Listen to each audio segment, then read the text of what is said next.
During this election campaign, our mainstream politicians will be discussing a whole host of issues, but there's one issue they will not touch, and that is the British military role in Gaza. And you'd be forgiven for not knowing what that involvement is because the mainstream media has not covered it at all. At Declassified, we've been covering for 6 months what this British military involvement in Gaza is, and it's extensive. 200 spy flights have been sent by the UK military over Gaza since December. And these are flights that are in the air for 6 hours collecting intelligence. It includes a flight which was in the air when Israel assassinated 3 British aid workers. Survivors from the strike on the first vehicle tried to take cover in the second one, which was hit next. Then the wounded from there tried to get to the third car. The vehicles were targeted 3 times in succession until everyone was killed.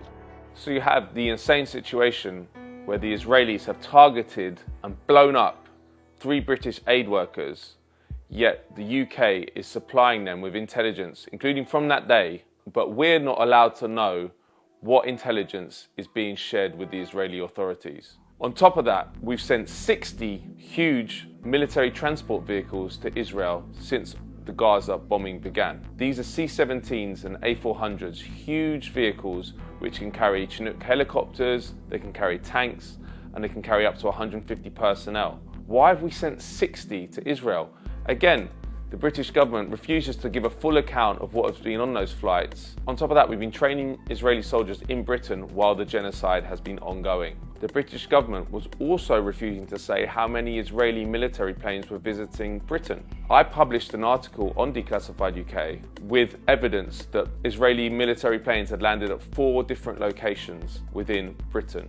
The British government then reversed course and said, okay, we will tell you now. And they said that 9 military planes had landed in Britain since Gaza bombing began, but they refused to say what was on them. Nearly all of the logistical British support for Israel's genocide in Gaza has been done through RAF Akrotiri. This is a British base you probably didn't know existed on Cyprus since independence in 1960. And it's a vast, sprawling airbase. I've been there. At Declassified, I revealed for the first time how many US troops were permanently stationed at RAF Akrotiri. It's 129.